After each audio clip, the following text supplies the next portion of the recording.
Well, it is my welcome to the last talk of the summer term selection series. Of course, everybody knows that Dr. Darrel Rutkin is a visiting scholar at our center. He has been also a visiting scholar years ago at the IKGF. Darrel Rutkin received his PhD in the Department of History and Philosophy of Science at Indiana University with a dissertation. Please pay attention. Astrology, natural philosophy, and the history of science, circa 1250 to 1700. Studies toward an interpretation of Giovanni Pico della Mirandola's Disputationes adversus Astrologiam Divinatrice. Book.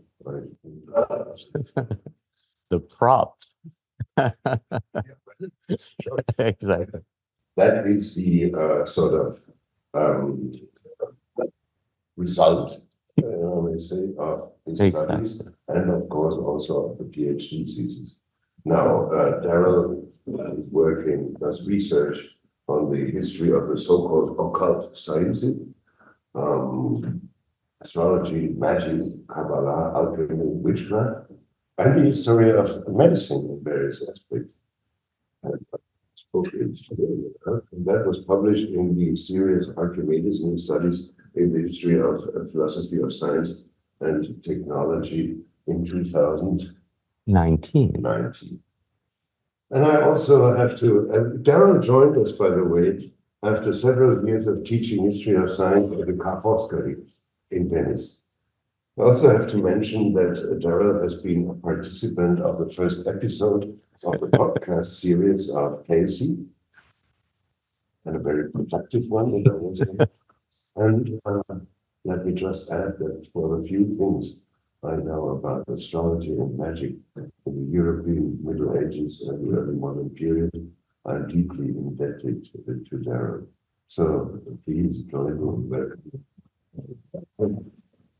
And the floor is yours. Thank you for your gracious and slightly embarrassing introduction. It's wonderful to be here. Thank you all for a very stimulating semester and year. Okay, I would like to begin my talk this evening with a caveat. The main challenge I have today is to describe the contents of my talk to an audience in which very few of its members have the proper background to fully understand it. Fortunately, however, the two people and their practices that I will describe here today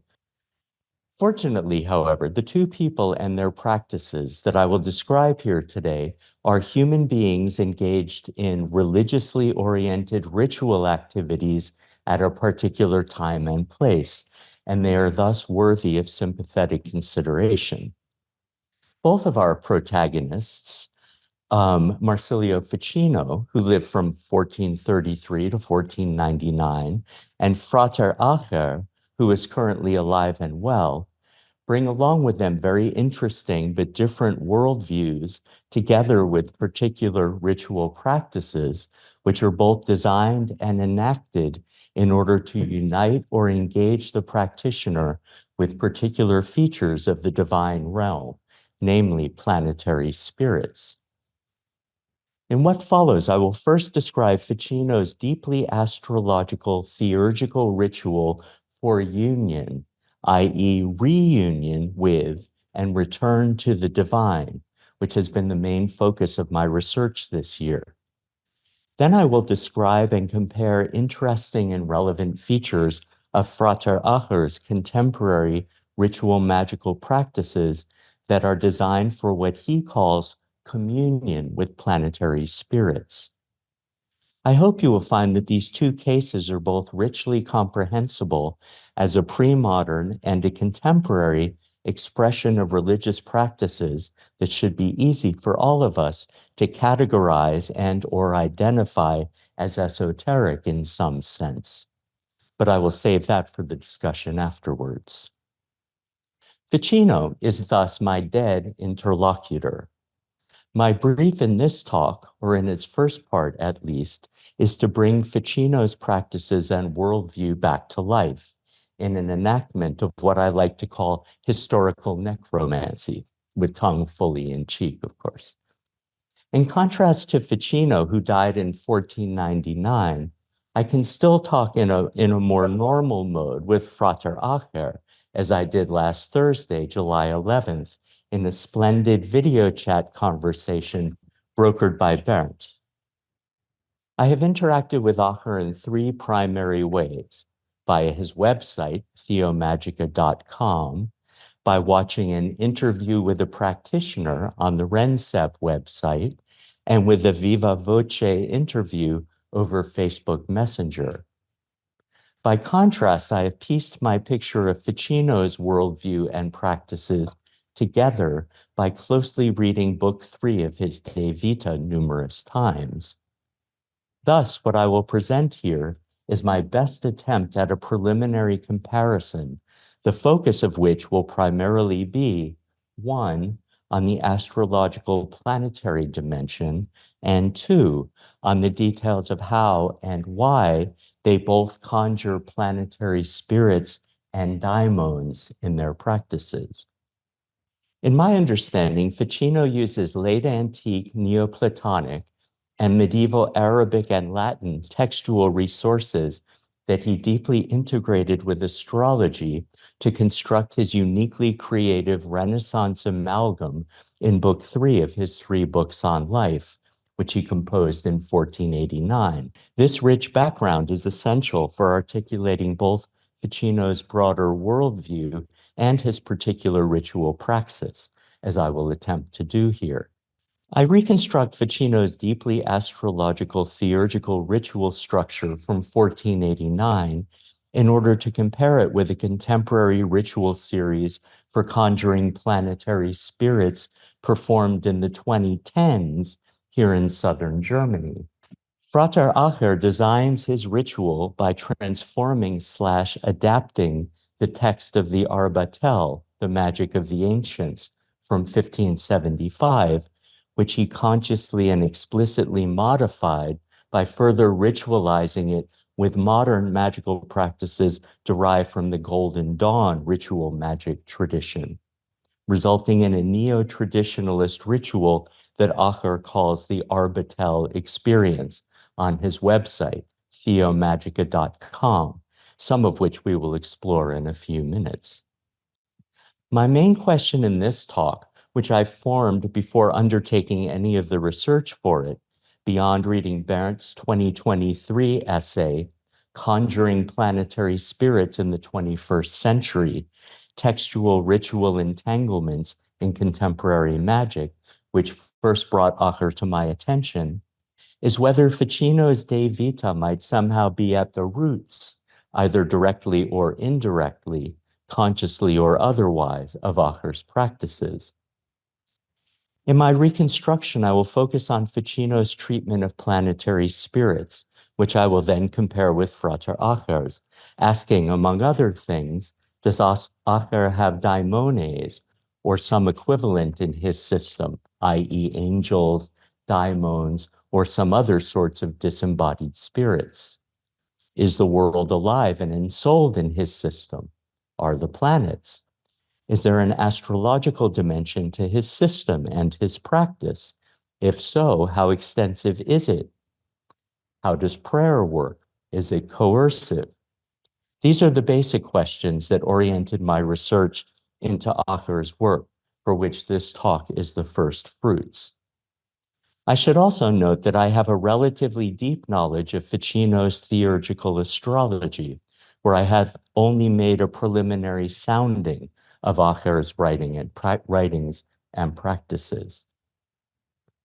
I will begin my very selective description of Ficino's Theurgical Astrology with his cosmology, and in particular, a presentation of his cosmogenesis in Book 3, Chapter 1, in which the anima mundi, the soul of the world, essentially plays the role of the demiurge, the famous creator figure from Plato's Timaeus.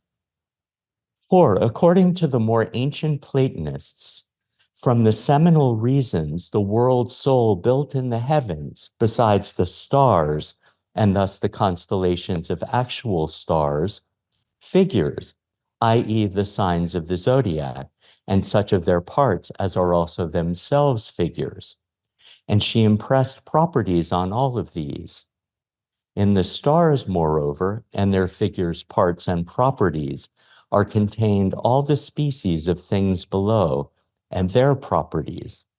We learn here that in the stars, which the anima mundi built in the heavens, and their figures, parts, and properties are contained all the species of things below, thus developing and embodying what Ficino had just said about the anima mundi containing all the species of things in the world, which have now been transferred to the richly informed physical cosmos.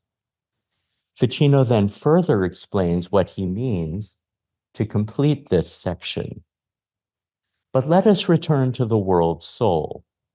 When, therefore, the soul of the world gives birth to the specific forms and powers of things below, she makes them through their respective seminal reasons with the aid of the stars and the celestial forms.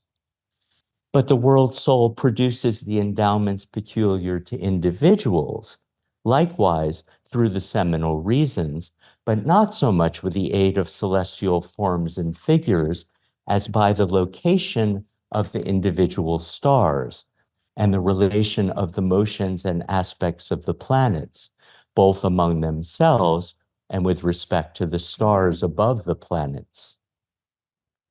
Here in De Vita 3.1, Ficino presents foundational causal structures in this deeply Platonic creation story, which also provides the cosmological foundations for natal astrology and the other astrological practices in a structure drawn from Thomas Aquinas. In Book 3, Chapter 14, Ficino presents another essential ontological structure for his system that ties directly into the one just described from 3.1, a structure that he had adapted from Proclus's De Sacrificio et Magia, namely that of the planetary series. Ficino begins 3.14 with an extremely important general statement. Down from each and every star, to speak platonically, there depends ontologically its own series of things down to the lowest thing. This is followed by 3 informative examples illustrating precisely what he means. Here is Ficino's description of the solar series. Under the solar star, that is Sirius, they set the sun, first of all, and then Phoebean, i.e. solar daimons, which sometimes have encountered people under the form of lions or roosters, as Proclus testifies. Then similar human beings and solar beasts, then Phoebean plants, and similarly solar metals and stones. Here, Ficino articulates a fundamental ontological background structure to his system, namely the Proclean stellar series. He offers 3 examples with exactly the same structures, referring to their respective planets, daimons, human beings, animals, plants, metals, and gems or stones in descending order. I will note here that daimons mediate between human beings and the planets in their respective series. I should also note that one of Ficino's main religio-philosophical goals was to resuscitate a positive assessment of daimons to complement and perhaps counteract the negative Christian views.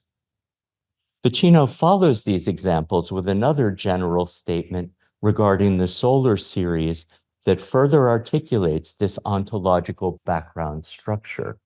By a similar argument, the Platonists think that a series of things descends by degrees from any star of the firmament through any planet under its property.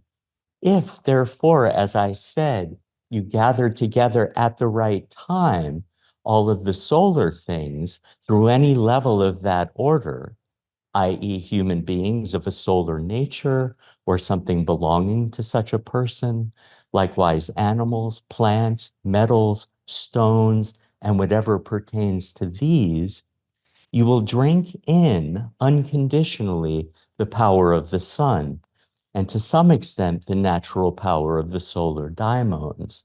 Consider that I have said similar things about the other planets. This passage is utterly fundamental for understanding Ficino's system.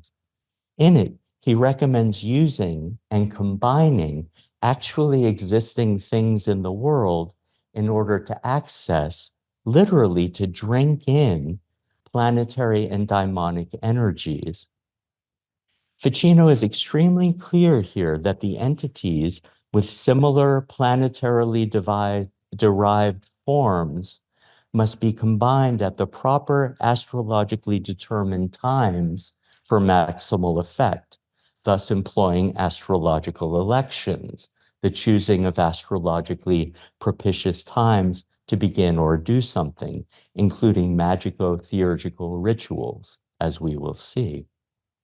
In Book 3, Chapter 16, Ficino discusses his particular understanding of stellar rays, the celestial efficient cause in nature, in rich detail.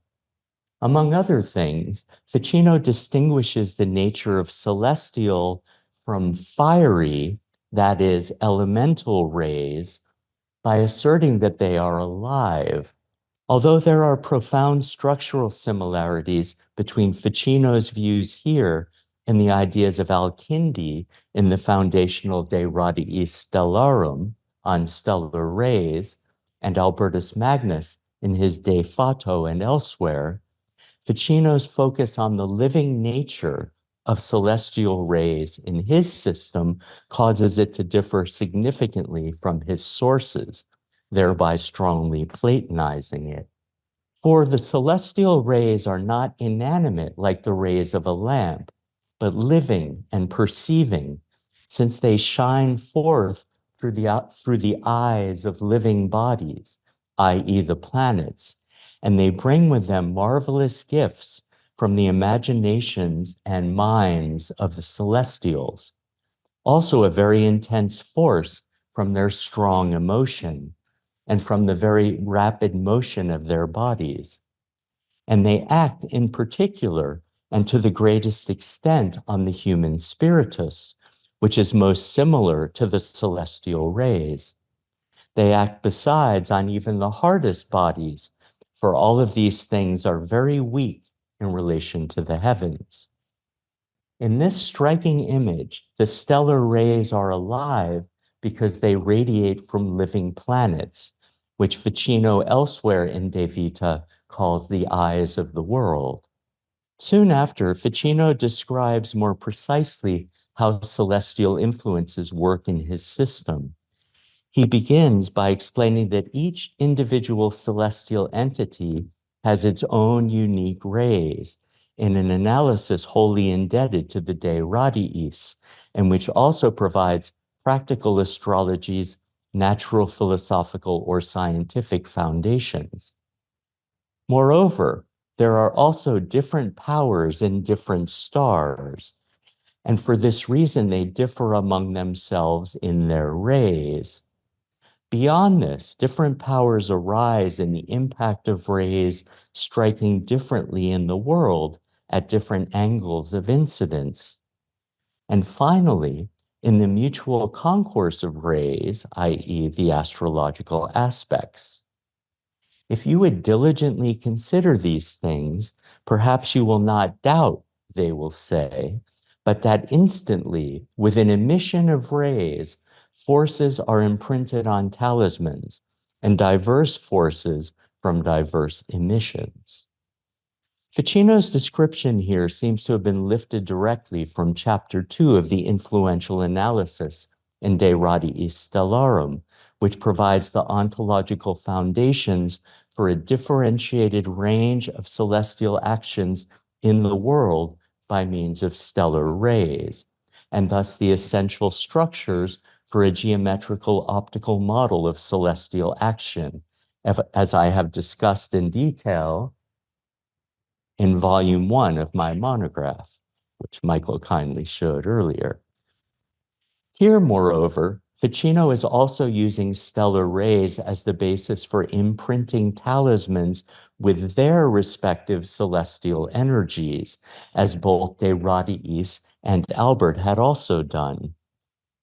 This differentiated view of celestial action, and thus of the celestial efficient cause in nature, is at the very heart of both Ficino's Platonizing and of the 13th century astrologizing Aristotelian understanding of celestial influences, as Ficino moves us historically from the Middle Ages to the Renaissance with respect to astrology and its natural philosophical and theological foundations. With these cosmological structures in mind, I will now shift gears and describe how I think Ficino understood reversion or epistrophe in the De Vita, namely the Neoplatonic return to the divine, and I will argue that it had a profoundly theurgical ritual dimension, the characteristic mode of post-Plotinian Neoplatonic religious praxis. It also had a significant astrological dimension as well. Furthermore, we will see that Ficino's theurgical ritual practice deeply involves planetary spirits, which he calls spiritus stellarum, the spirits of the stars. This will provide the main basis for my comparison with Frater Acher and his conjurations of planetary spirits. In what follows, I will focus on a central part of Ficino's theory and practice in De Vita that I believe is deeply theurgical, although he does not explicitly refer to it as such, namely, his ritual for making imagines astronomicae, or talismans, which seem to be central to his views on reversion or return to the divine.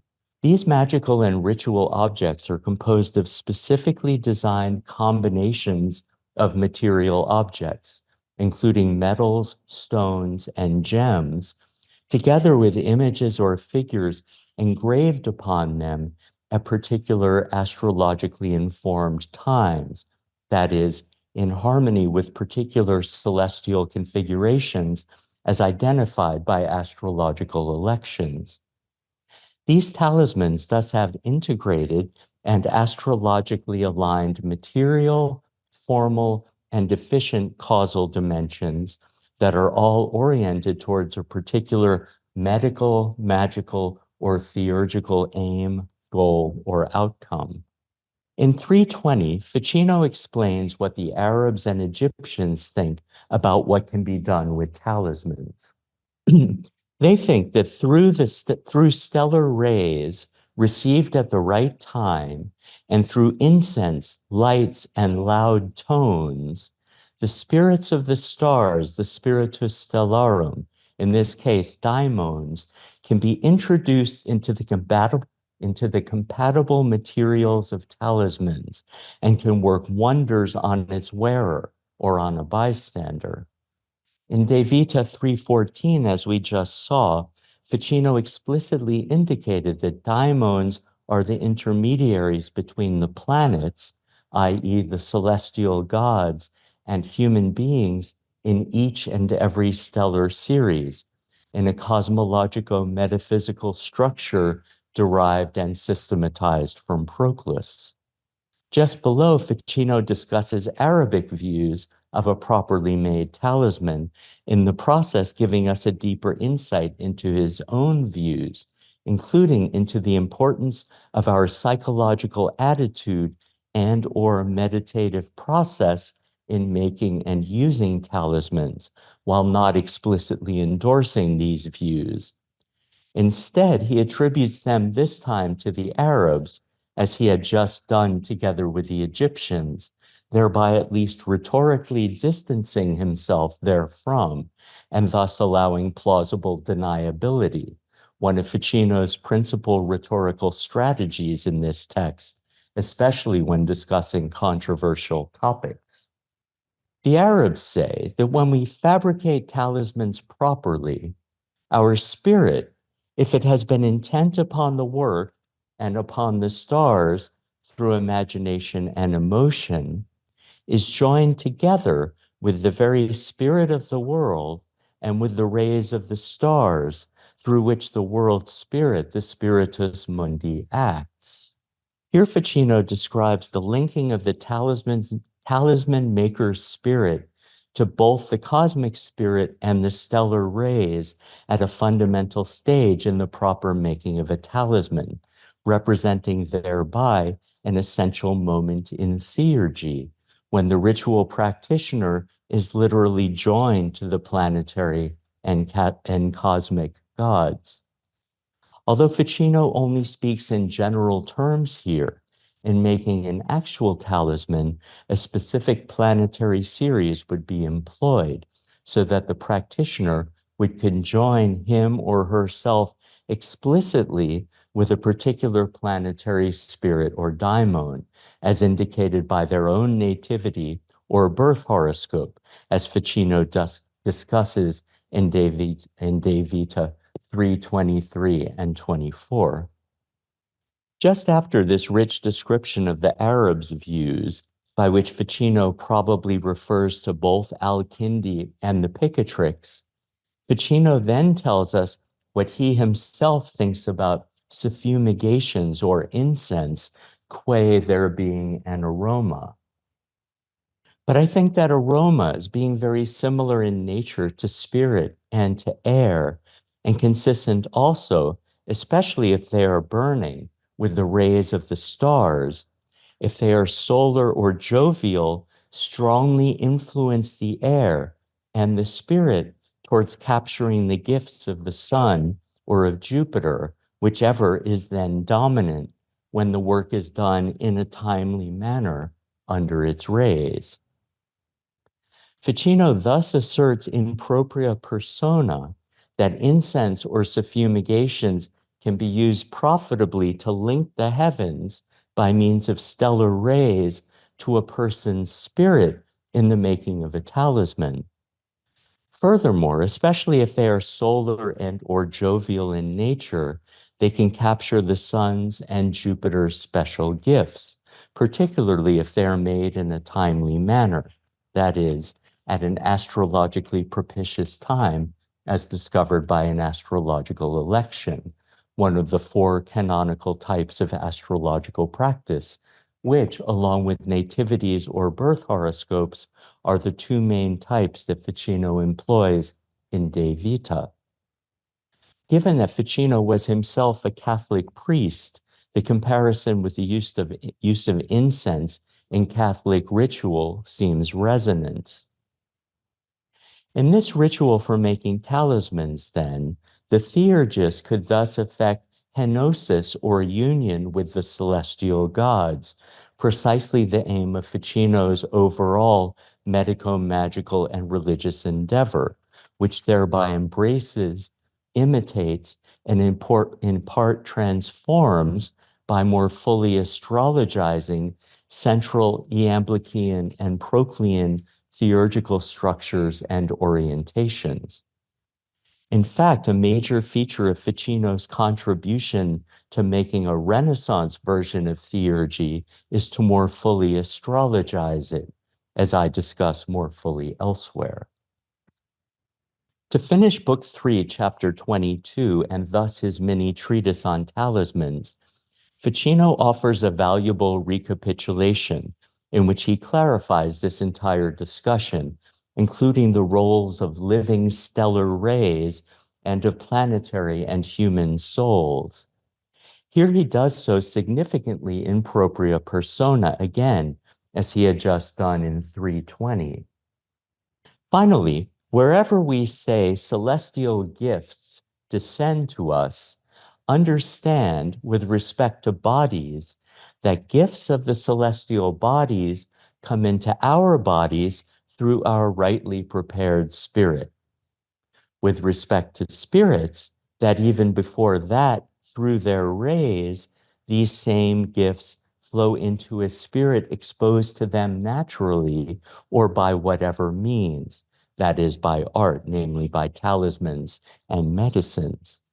And with respect to souls, that the goods of the celestial soul partly leap forth into our spirit through rays, and from there overflow into our souls, and partly come straight from their souls or from angels into the souls of human beings exposed to them.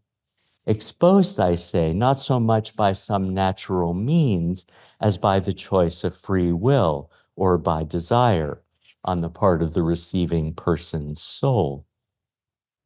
Here precisely is the culminating theurgical moment in which the person literally becomes celestial by means of both direct and indirect, body to body, spirit to spirit, and especially soul to soul contact, celestial to human, in a divine celestial henosis or unification focused on a particular planetary series, although Ficino continues to describe it only in general terms here. Ficino continues, completing the passage. In sum, consider that those who by prayer, by study, by their manner of life and their conduct, imitate the beneficence, action, and order of the celestials, the celestial planetary gods, since they are more similar to the gods, receive fuller gifts from there.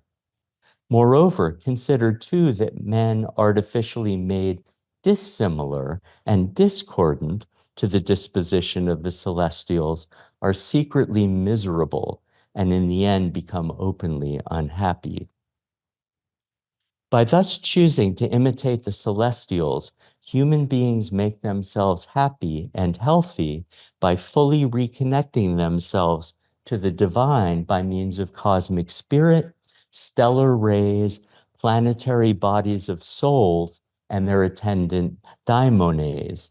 That is, by willingly and deliberately opening themselves up, body, spirit, and soul, to receiving these divine celestial energies by means of ritual praxis. I believe that we should call this foundational choosing a decisive free will action of astrologically mediated epistrophe, a deliberate and conscious turning towards the heavens and thereby to the celestial gods therein. In this process, one of the many daimons attendant upon a planet is engaged by a person's own guardian daimon to link him or her to their relevant planet / planetary and cosmic god. How then can one identify their relevant guardian daimon? Ficino discusses this explicitly in De Vita 323, the following chapter, in the first of two subsequent chapters on astrological nativities or birth horoscopes. Following Porphyry, the nativity provides the means to gain knowledge for identifying both the personal daimon at birth and the one necessary for return, precisely because they are one and the same daimon, which provides complementary functions at different times in a person's life. But I cannot discuss this further here. As we can now see, this richly astrologized Neoplatonic system in Ficino's De Vita was designed precisely to support a theurgical orientation for the individual's return to the divine. Ficino's living universe with its ensouled and or animated planets and their living stellar rays bridging cosmic and human spirit seems to have been designed in large measure to facilitate a much more fully astrologized post-Plotinian theurgic version of epistrophe or return. To construct his Renaissance system, Ficino used the very same astrologizing Aristotelian physical core found in the medieval system, which he has now brought to life and populated with celestial souls and their attendant daimons. For each interested and motivated individual, the relevant planetary gods and daimons can be identified in their natal astrological makeup, thereby facilitating their ritual return to the divine. It is now time to compare Ficino's ritual configuration with Frater Acher's neo-traditional practice in his Arbatel experience. First of all, I must say that in reading through his ritual reports, upon which this part of my talk is primarily based, which was further affirmed in our conversation, I am struck with Acher's earnestness in this endeavor and with his seriousness of purpose in carrying it out, as well as his open-minded and experimental approach to carrying out these rituals, which are both iterative and reflexive. Frater Acher thus engages with ritual magic as both an art and a practice, with mostly unstated or assumed theories and worldviews, but also with practices that are both well-defined and flexible. I call his practice neo-traditional instead of traditional in comparison with contemporary traditional practitioners of Hellenistic astrology. We can talk about this distinction further in the discussion. In his Arbatel experience, Frater Acher conducts what he calls evocation rituals with 6 of the planets from the moon to Jupiter in what he characterizes as a self-initiatory process. But he does not treat Saturn here, and he does not explain why. In his book on the Holy Daimon from 2018, however, he does say that he conducted a Saturn invocation back in 2010, which he recounts in great detail in a chapter entitled Communion with My Holy Daimon. Furthermore, a major feature of his practice that is wholly unlike Ficino's is that Acher regularly explains and interprets his ritual practices and the resulting experiences in terms of the Hebrew Kabbalah. This includes associating the planets with the Kabbalistic Sephirot, as we can see on this slide. And I just want to point out Malkuth here on the bottom, which refers to the earthly realm, because it'll occur in some of the reports. In fact, he also regularly uses Kabbalistic gematria, which associates each Hebrew letter with a specific number as a numerico-linguistic technique for understanding and interpretation. He even offers a free online gematria calculator, but I will not go any further down these Kabbalistic rabbit holes. Each ritual report has an introduction plus 3 main parts. After a general introduction, the first part reports Acher's ritual preparations and includes what he calls his liturgical book and the Lamen, which I will discuss more fully in a moment. The second part of the report describes the ritual itself and is composed of 4 parts: the ritual opening, his immersion into the ritual, his communion with the spirit, and the ritual closing.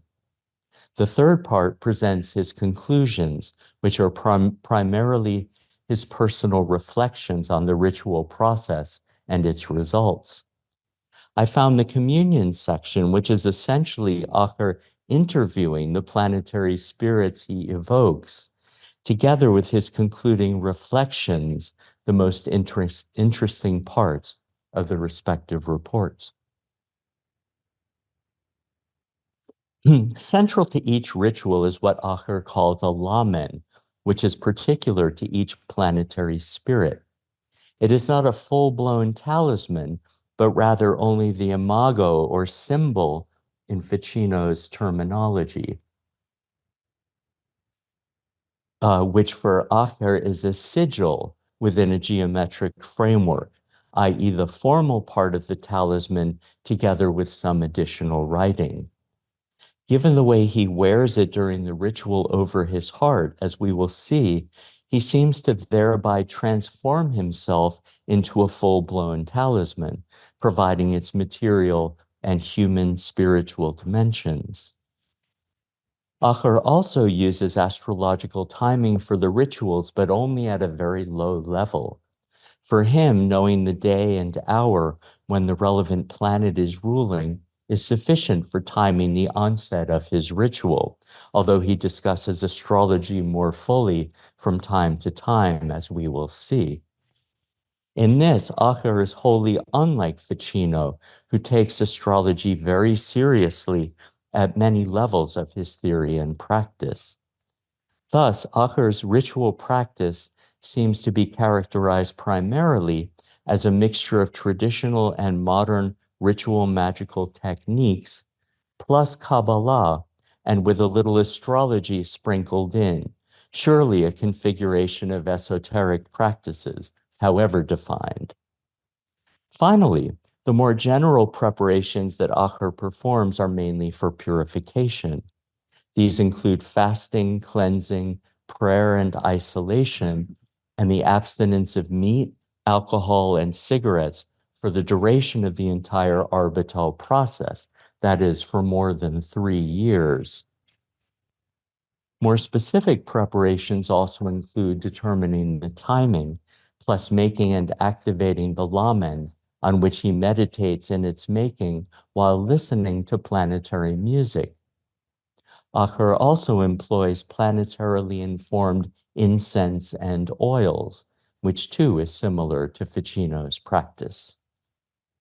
I will now turn directly to Frater Acher's first 2 ritual reports in his initiatory series, namely for the moon and for Mercury, beginning with the moon. I will necessarily be highly selective in what I present.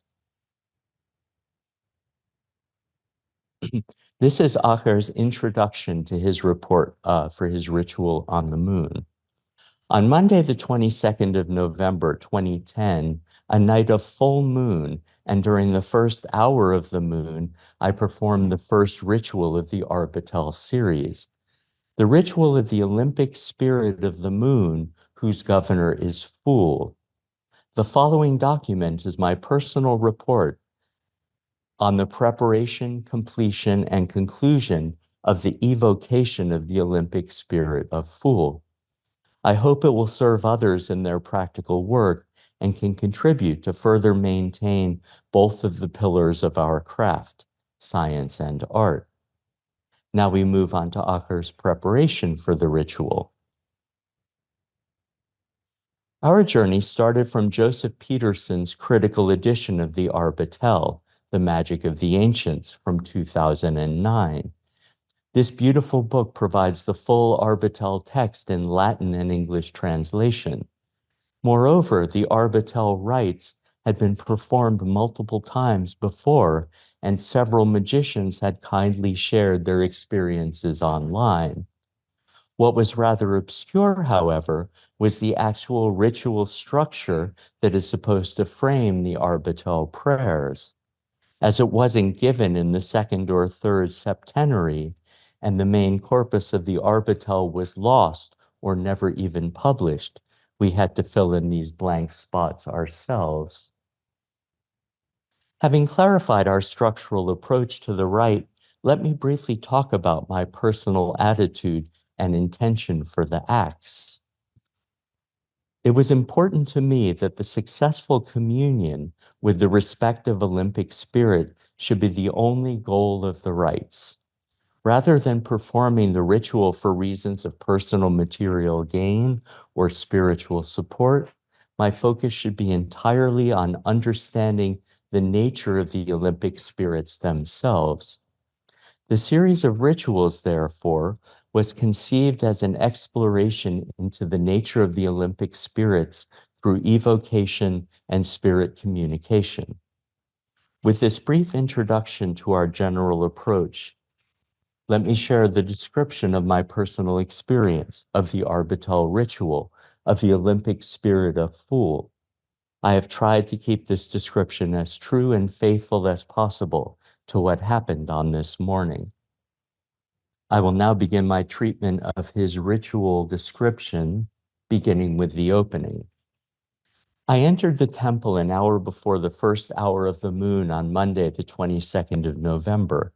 It was very cold in the unheated large room, and I moved through the darkness as I prepared the circle candles, altar, and paraphernalia for the ritual. My hands were numb by the time I settled into my meditation position under a warm black cloak and brought my mind to rest. Then I put on my sacred robe and paraphernalia, the belt for taming my desires, the crown for taming my mind, the moonstone for directing the energies released from my right, the lamen to protect my heart and to put it under the protection of the operating spirit, Fool. Here, a digital copy of the lamen of Fool. Here is a digital copy of the lamen of Fool used in the ritual. The design follows my general approach for creating a lamen. In the center, the sigil of Fool is depicted, surrounded by a sigil of circles and crosses, which my holy guardian angel gave me specifically to protect and charge talismans. This is surrounded by psalms, or in this case, by the first and the last sentence of the Fool evocation. I printed this design, copied it with carbon paper on virgin papyrus, and painted it with colors on the papyrus surface. Finally, I cut it out and slid it into the lamen frame. This frame is a simple cubic frame from copper, which allows me to wear the lamen tied around my neck and back in the middle of the chest over my heart. Continuing with the opening, I entered into the circle, which I wouldn't leave until the ritual was completed. I lit the candles and started with a Kabbalistic cross to center the energies of my body, my spirit, and the ritual space of the circle. I took the dagger and started to perform the lesser banishing ritual starting in the east. On closure, I welcomed God behind the gates of the four directions of the sky and returned to the altar facing west.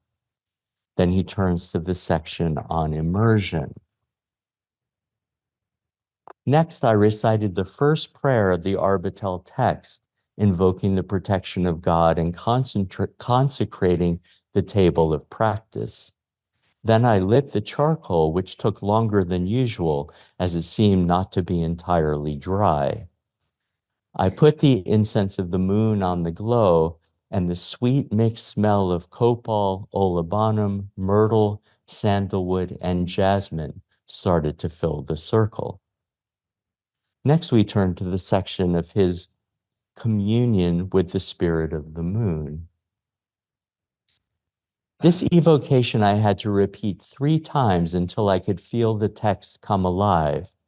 In my mind, this hymn, maybe every part of these prayers, needs to be recited as if speaking to a lover you've been missing for a long time. It's only when I can feel the words in my heart rushing in my blood and breaking down the barriers between my physical body and the space in the circle that I am content to move on to the next phase. To be quite honest, understanding this crucial element of any successful ritual probably took me half a decade of magical training. One could think that modern ritual magic puts so much emphasis on technique, on timing, and tradition that it has almost forgotten about the heart and its central role in communicating with spirits. With the risk of getting derailed, let me make this point really clear. It took me 9 years of training to truly figure out that my holy guardian angel is in touch with me, literally every second of my life. Our bodies mingle, our lights transform, and our thoughts meet in dreams. The Abramelin goal of higher communion with it, him, or her that I had aspired to for such a long time is actually present in my life every day. It's only my consciousness that failed to allow me to participate in this communion consciously. My ultimate goal always had been to move my state of being from one sephira to another on the Kabbalistic tree of life, that I showed you one by one and to advance on my spiritual journey, whether I am guided by the sight of my eyes or the touch of my hands. I recall a quote that our guardian angel is praying downwards to us since the first day of our lives.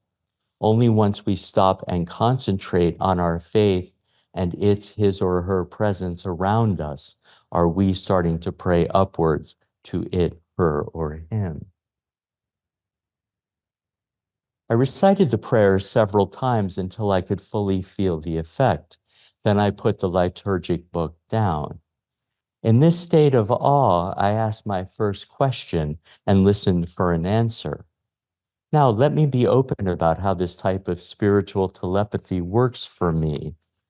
In this state of raised consciousness and trance, it simply is a matter of formulating a single thought or question, speaking it out loud, and then waiting for an answer to arrive on the paper of my mind. The answer normally takes the shape of a single letter first. I hear the vibration of a letter in my mind. Then it is like the fumbling of a blind person. I reach out from one letter to the next until I have the full word or sentence clearly captured in my mind, like on a chalkboard. Sometimes these words make sense in a language that I speak, and sometimes I need to unlock them subsequent to the ritual, as they might be a gematria key or a plain Hebrew word that I don't know. With this small taste of Frater Acher's ritual of the moon or fool, let us now turn to his ritual for Mercury or Ophiel, beginning with his introduction. Here is the account of the second ritual of what I came to call my Arbatel experience, the ritual of the Olympic spirit of Ophiel, Mercury. With 5 rituals to go to complete the full circle through the 7 spheres of the Olympic spirits, this was the first ritual beyond the sublunar realm of the moon. During my first ritual on the Olympic spirit of Fool, the moon, I had learned that it functions as a gate or burning lens to filter, adjust, and combine the influence and forces of the planets above it. Thus, this ritual for Ophiel would lead me beyond this gate and outside of the realm where planetary influences are adjusted to become receivable for the organism of Earth. Before we go into the details of the ritual, let me make a comment on my background with planetary magic. I have been working with planetary forces, talismans, and rituals for about 7 years. While this is far less than I wish it was, as there is so much to explore and learn, it allowed me to build a solid fundament of dealing with these forces and putting them to use in my life. Most of my planetary rituals have been set up and conducted according to the classic Golden Dawn approach and expanded with more recent techniques for solitary practitioners by my previous teacher or myself. I am clarifying this here to highlight 2 points. First, I'm still using Golden Dawn frame rites, the lesser banishing pentagram and greater hexagram ritual, to banish and to induce ritual trances. From that point on, the ritual structure departs from the original Golden Dawn approach and uses the Arbatel grimoire mainly. Secondly, all of my previous planetary rites had been invocations, i.e., I used my body and consciousness as a vessel for the planetary influence and then acted as a personification of the respective divine principles. The Arbatel rituals, however, are all of an evocative nature. With this important distinction between invocational and evocational rituals, we will now turn to his preparations. The date of the rite of Ophiel was during the hour of Mercury at 7:15 p.m. on the 29th of December, 2010. During this period, Mercury was retrograde. It is generally assumed that the influence of Mercury is changed to the negative during these days. The most often referenced characteristics are challenges in communication, challenges in commerce, especially for creating or signing contracts, a likely time for misunderstandings, a likely time for technical problems, especially for IT communication devices, a likely time for unforeseen changes to plans, especially meetings and schedules, a good time for revising, especially written projects that had been started before. Now, why did I choose a retrograde day for this rite? Well, to be honest, why not? My rite was completely focused on understanding the nature of Ophiel and achieving direct communion with him. I didn't mind whether he was in a quiet, stormy, or indifferent mood, as long as we could achieve communication. Secondly, there is a plethora of advice to avoid Mercury-related projects or actions during his retrograde times. Yet, I still need to see a similar amount of ritual accounts where magicians describe what actually happened during these rituals. Taking a conscious risk, I chose to begin this list of retrograde ritual accounts. Now we will turn to Akker's discussion of the Lamen for Mercury. In creating the Lamen, I basically followed my previous approach. I constructed the full Lamen online, printed it, copied it with carbon paper on virgin papyrus, and finally painted it on the papyrus by hand.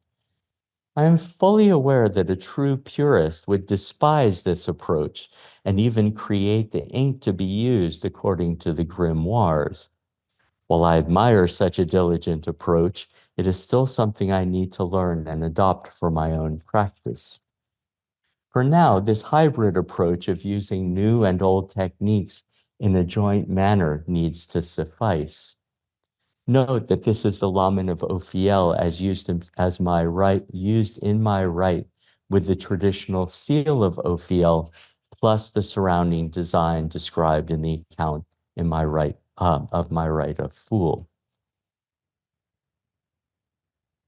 The one thing I changed for this Lamen was that Ophiel's version also has a reverse side. I didn't include this for Fool, as his name doesn't allow for creating the respective magic kamea from Hebrew letters. Creating the Lamen in the style I described above normally takes around 4 hours. While painting the Lamen on the papyrus, I listened to Gustav Holst's and Niccolo Paganini's Mercury, the Winged Messenger, in a loop.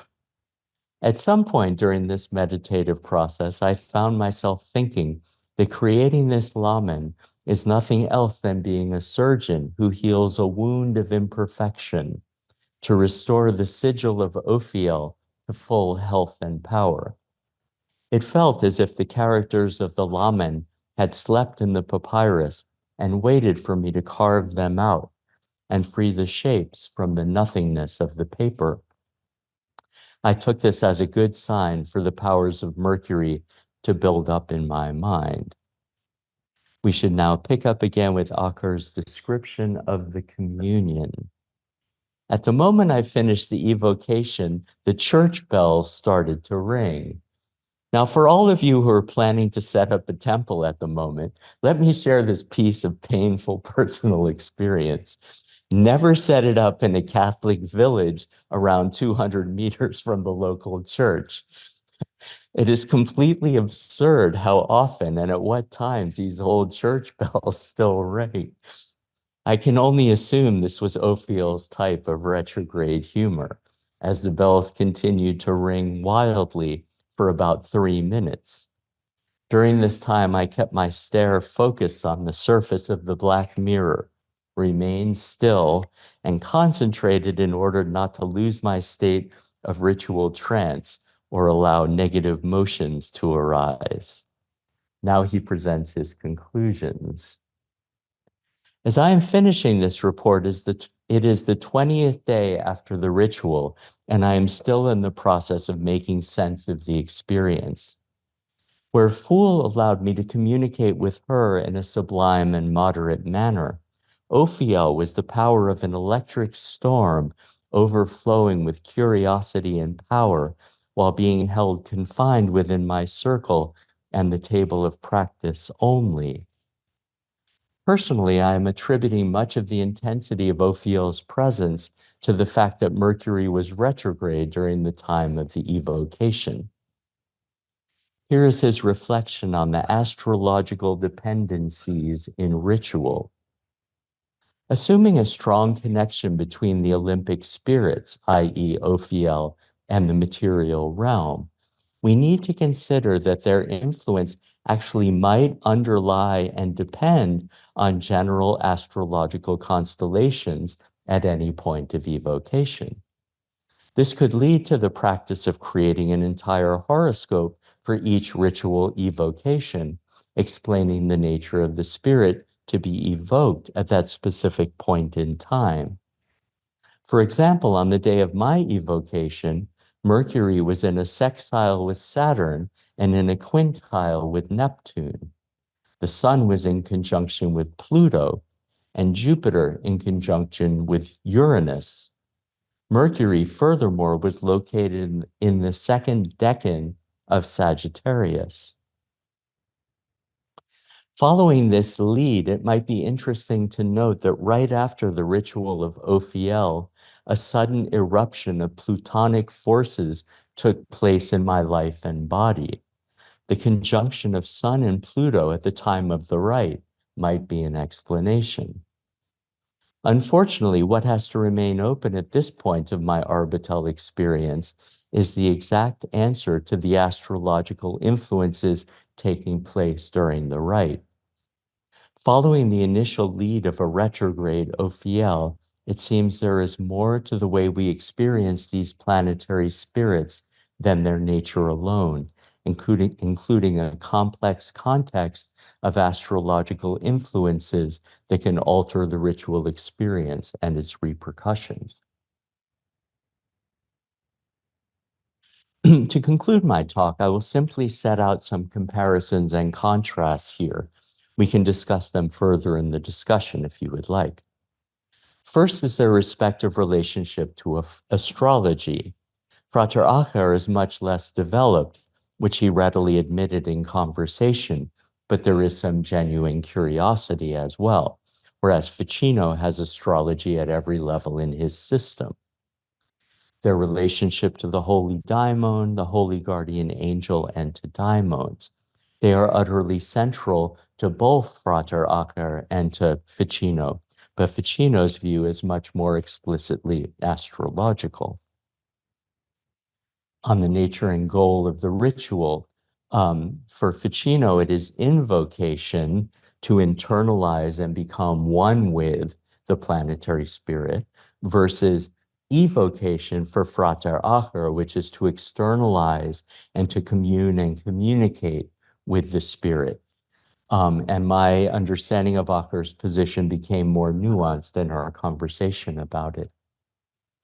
Talismans in relation to the lamen. The lamen is just the figure or the formal cause, but wearing it over his heart turns Frater Acher himself into a talisman. And he meditatively listens to music about the planet while making the lamen, but without much concern for detailed astrological timing. Then ritual dynamics. Ficino does not mention any spirit names, which would have been a bridge too far with respect to medieval and Renaissance theological safeguards, but he surely flouts others, such as using incense and employing soul-to-soul contact between planets and human beings, not to mention his extensive use of daimons. By contrast, Frater Acher is very concerned with the names of the planets and their Olympic spirits, and he uses them explicitly in his evocations. And then finally, ritual paraphernalia. There is none for Ficino, apparently, besides incense, music, and wine, no knives, pentacles, etc. as Acher does. Perhaps Ficino dresses in a certain way, as Acher does too, but there is far too much that we do not know about Ficino's ritual practices. If we could only evoke Ficino in an Ask a Practitioner context in some sort of seance. Finally, and not unlike what Acher found with the Arbitel, one must also fill in certain features of Ficino's ritual practice, which is under-described at best. He offers basic structures, but the practitioner needs to fill in the details, especially by particularizing the ritual, including the talisman, the incense, and the music, in what for both Ficino and Acher seems to be an intensely creative process. My talk has thus been much more suggestive than definitive, raising themes and questions for further research, far more than I can treat in an hour-long talk. I have emphasized the importance of both practices and worldviews, including historical ones, in order to gain a fuller understanding of these and other esoteric practices, in which nebulous category I believe we can all agree that both Marsilio Ficino's and Frater Acher's ritual practices belong. Thank you very much.